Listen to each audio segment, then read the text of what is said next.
हाय दोस्तों, आज हम हिंदी का प्रैक्टिस सेट करने वाले हैं जिसमें मैंने मोस्ट इम्पॉर्टेंट 40 क्वेश्चन लिया हुआ है। आप पहले फर्स्ट क्वेश्चन से हम शुरुआत करते हैं। फर्स्ट क्वेश्चन है, वाक्य में रेखांकित अंश के लिए उचित मुहावरा दिए गए हैं, विकल्पों में से चुनिए। न माया मिली न राम, वह कहीं का नहीं रहा। तो कहीं का नहीं रहा का मतलब होता है चल बसना, गूलर का फूल, घड़ों का पानी पड़ना, या घर का न घाट का। तो मेन अर्थ होता है कहीं का ना रहना, मतलब कोई कहीं का नहीं रहा तो ना उसको बोलते हैं न घर का हुआ न घाट का हुआ। तो इसका ऑप्शन होगा ऑप्शन नंबर डी। ठीक है दोस्तों, अब हम सेकंड नंबर चलते हैं। निम्नलिखित में से किस वाक्य में कलह के सही पर्यायवाची शब्द का प्रयोग हुआ है? तो पहला ऑप्शन है सर्वत्र शांति छाई हुई, बी निशा का सुजय से कोई रिश्ता नहीं है, सी रतन और मयंक के बीच में कल विवाद हो गया है, डी राधा ने उन दोनों की सुलह करवाई। तो कलह का मेन अर्थ होता है कि जब किसी के बीच में विवाद हो जाता है, कहते नहीं कि किसी के बीच में विवाद है, कलह पड़ गया, तो वही कलह का मेन अर्थ होता है विवाद। तो इसका option number C.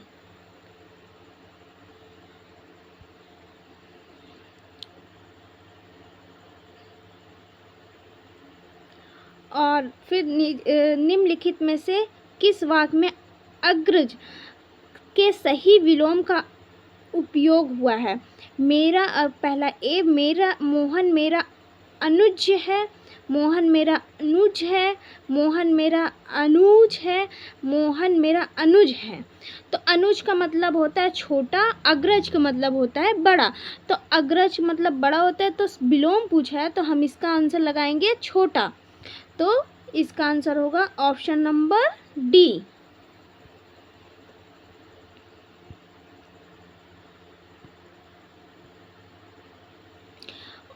Question number 4, समझ बूझ कर काम करना चाहिए, विकल्पों में से चुनकर बताइए कि उक्त वाक्य में रेखांकित पद में किस प्रकार की क्रिया है? संयुक्त क्रिया, पुनरुक्त क्रिया, प्रेरणात्मक क्रिया, नामबोध क्रिया। तो फोर्थ का आंसर होगा ऑप्शन नंबर डी, नामबोध क्रिया।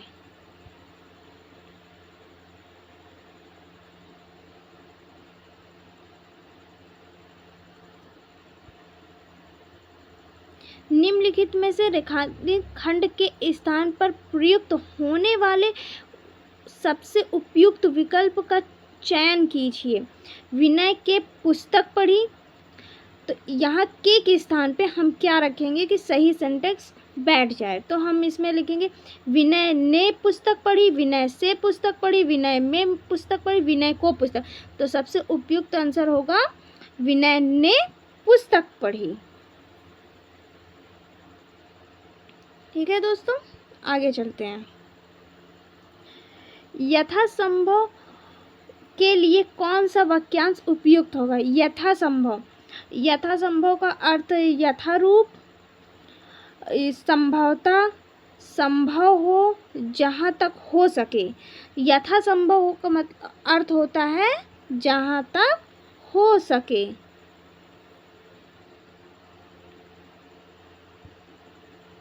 आगे क्वेश्चन पढ़ते हैं।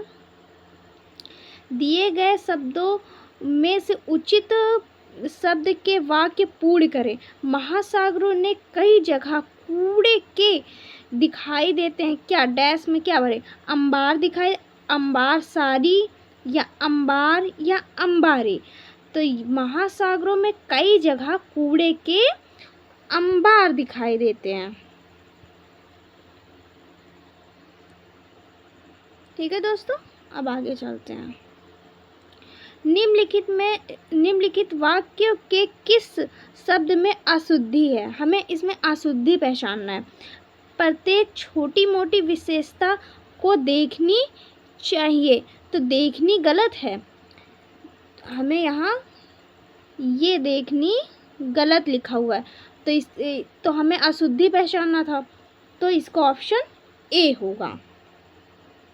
ठीक है दोस्तों, आगे चलते हैं। निम्नलिखित वाक्य में रेखांकित शब्द का दिए गए विकल्पों में से कौन सा शब्द पर्यायवाची नहीं है? हमें पर्यायवाची नहीं ढूंढना है। तो लोहे का पर्यायवाची कौन सा होता है? देखिए, 9th का पहले लौ भी होता है, आयस भी होता है, आहन भी होता है। ये ला कोई वर्ड नहीं होता है, तो ये पर्यायवाची लोहे का नहीं है।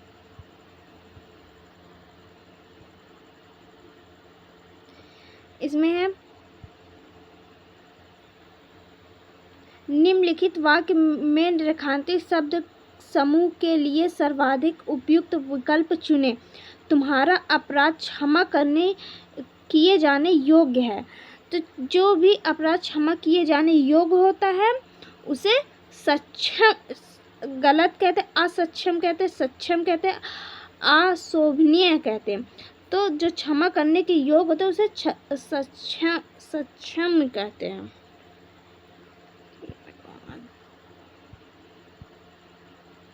निम्नलिखित विकल्पों में से जो उचित समय पर न हो वाक्यांश के लिए एक सार्थक शब्द क्या होगा?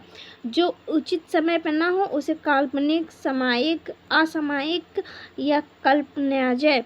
तो इसमें का ऑप्शन होगा असामायिक। नेक्स्ट चलते हैं। निम्नलिखित अर्थ को समझाने वाले मुहावरे का चयन विकल्पों में से कीजिए। इज्जत उतारना, पहला मिट्टी पलीद करना, बी मुंह की बात छीनना, सी मखमली जूते मारना, डी मुंह चाटना। तो इज्जत उतारने का अर्थ होता है मिट्टी पलीद करना।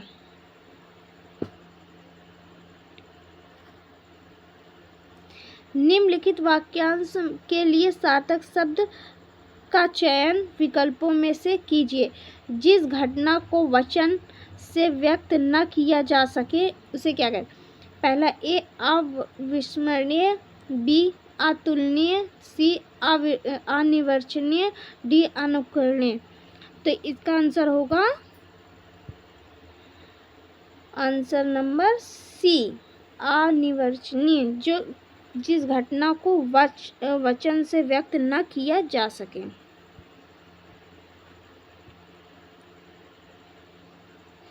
निम्नलिखित वाक्यांश के लिए एक सार्थक शब्द चुनिए जिसे बुलाया न गया हो।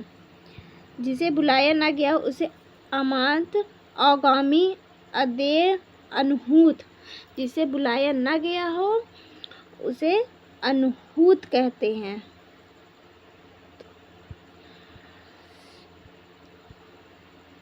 निम्नलिखित में से कौन सा पात्र का अर्थ नहीं है? पात्र का मतलब मुख्य, बी पत्ता, सी चिट्ठी, डी पत्रिका। तो इसका आंसर पात्र का ये तीनों तो है, लेकिन ये मुख्य नहीं होता। पात्र का अर्थ ये नहीं है। निम्नलिखित में से कौन सा शब्द अनेकार्थी शब्द है?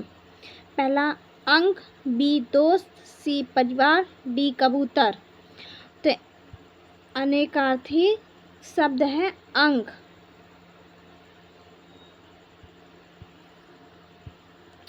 इतना आलस्य ठीक नहीं है। उपयुक्त वाक्य में शुद्ध रूप क्या होगा? इतनी आलस्यता ठीक नहीं है, इतनी आलस्य ठीक नहीं है, ठीक, इतना आलस्यता नहीं है, ठीक, इतना आलस ठीक नहीं है। तो इसका ऑप्शन डी होगा।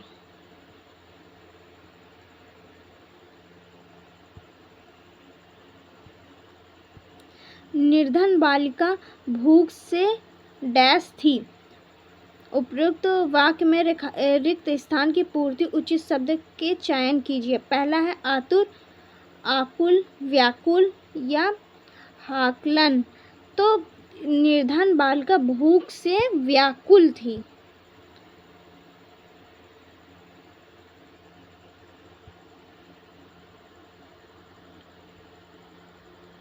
निम्नलिखित में से कौन सा वाक्य संज्ञा के प्रयोग की दृष्टि से शुद्ध है? तो हमें इसमें पहचानना है, सुमन के अनुसार शत्रुपर अच्छा नहीं है, सुमन के अनुसार शत्रुता अच्छी नहीं है, सुमन के अनुसार शत्रुत्व अच्छे नहीं है, सुमन के अनुसार शत्रु अच्छी नहीं है। तो हमें इसमें शुद्ध वाक्य पहचानना है। तो इसका आंसर होगा ऑप्शन नंबर बी।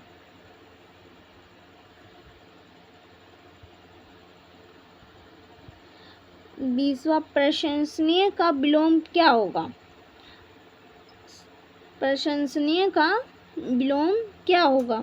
इसका प्रशंसनीय जो कहता है तो कुछ लोग निंदा भी करते हैं, तो इसका प्रशंसनीय का विलोम निंदा ही होगा।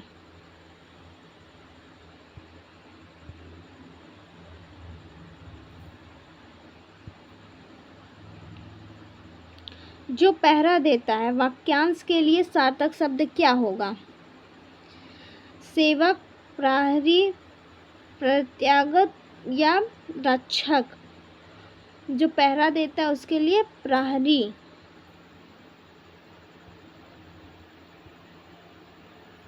दिए गए विकल्पों में से कौन सा शब्द निम्नलिखित वाक्य में रेखांकित शब्द का पर्यायवाची नहीं है? बच्चे को बच्चा बनकर ही समझ सकते हैं, तो बच्चा का पर्यायवाची नहीं है। तो बच्चे का शिशु भी होता है, बाल भी होता है, बालक भी होता है, पर वायु नहीं होता।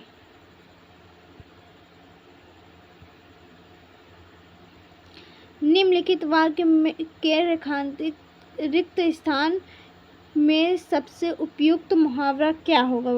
वह बिना कारण ही डैश है, मुंह फुला लेता है, बाल बाल बचना, मक्खी मारता है, भूत सवार। वह बिना कारण ही मुंह फुला लेता है।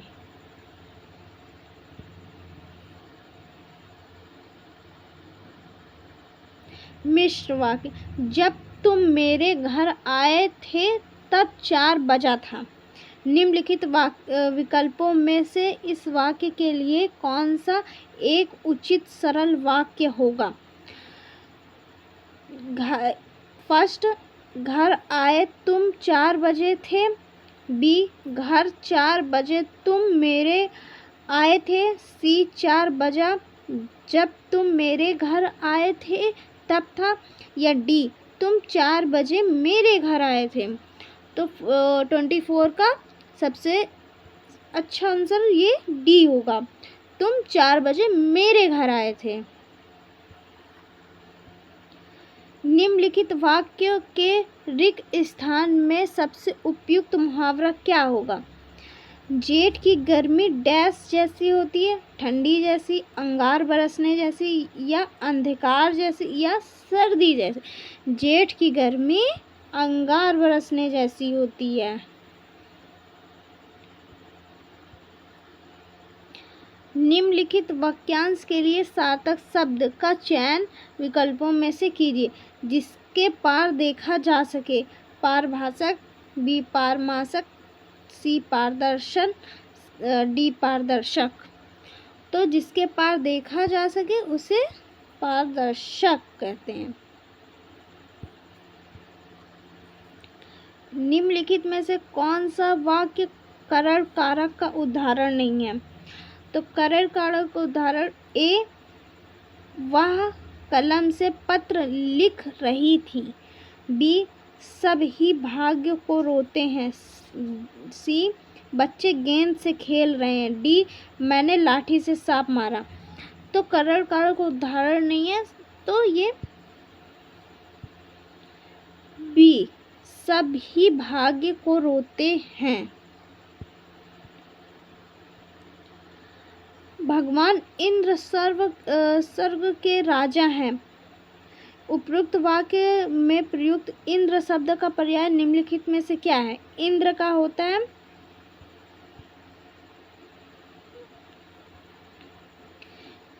इंद्र का खगेश, माधव, इंदु, सुरेश। तो इसमें का इंद्र का पर्याय निम्नलिखित में से है सुरेश।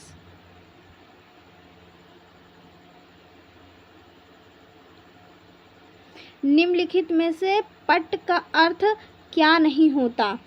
किवाड़, डालना, वस्त्र, पर्दा। तो इसमें क्या डालना पट का अर्थ नहीं होता है।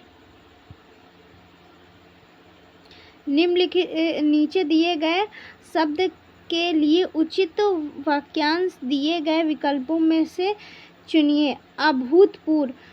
ए, जो भेदा ना जा सके। बी, जो किसी पर अभियोग लगाए। सी, जिस पर अभियोग लगाया गया हो। डी, जो पहले घटित ना हुआ हो। अभूतपूर्व का अर्थ होता है जो पहले कभी घटित ना हुआ हो।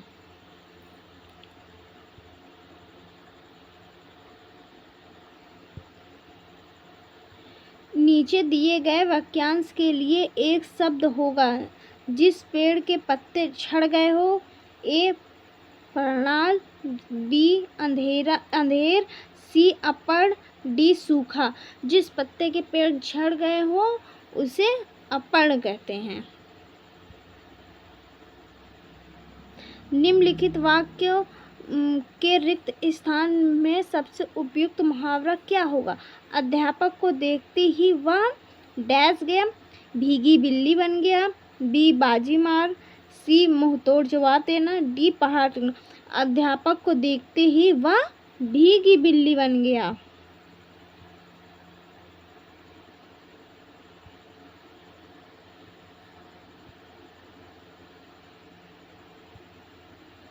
जो परिश्रम करते हैं वो सफल होते हैं। उपयुक्त वाक्य में किस शब्द का वर्तनीगत अशुद्धि है? जो परिश्रम करते हैं वे सफल होते। सफल नहीं होता, सफल होता है। तो यहाँ सफल गलत है। निम्नलिखित वाक्य विकल्पों में से कौन सा एक वाक्य क्रिया विशेषण से संबंध रखता है? ए, कोई काम का न होना। बी, तुम घर आओ। सी, क्या मैं घर जाऊं। डी, जब वह अब धीरे धीरे चलेगा। तो इसका आंसर होगा बी, तुम घर आओ जाओ।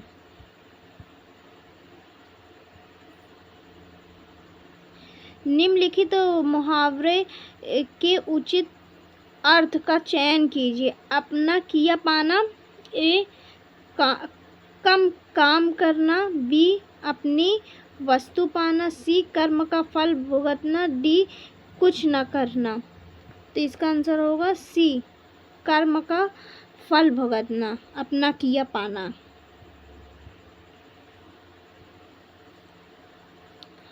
आकाश में तारे निकले हुए हैं। आकाश का विलोम क्या होता है? पहला ए, पाताल। बी, आसमान। सी, उदार। D, one. आकाश का पाताल।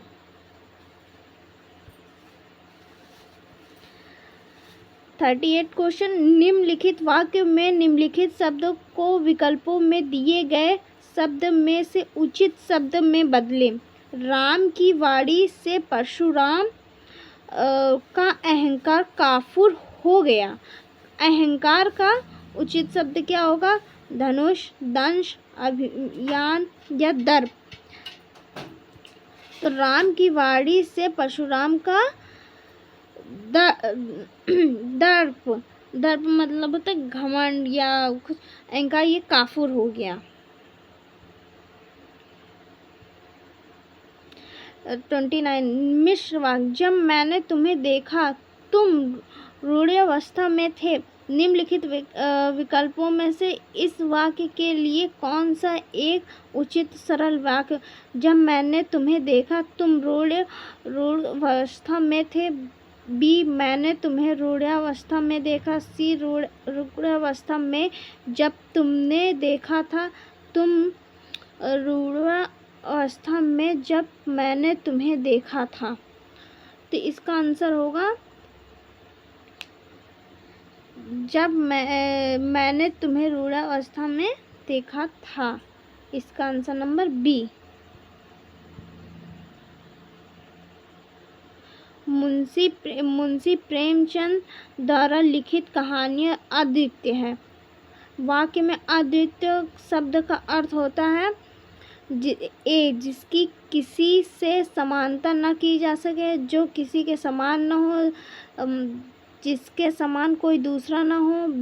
डी, जो बहुत अच्छा हो, जिसके समान कोई दूसरा ना हो, उसे अद्वितीय कहते हैं। हाय दोस्तों, ये थे 40 हिंदी के क्वेश्चन जो मोस्ट इम्पॉर्टेंट थे। आपको सेशन पसंद आए तो लाइक करें, सब्सक्राइब करें हमारे चैनल को, और ऐसी वीडियो के लिए कमेंट करें, और मैं चैप्टर वाइज लाऊं या फिर MCQ लाऊं, आप ज़रूर बताएं कमेंट में। धन्यवाद।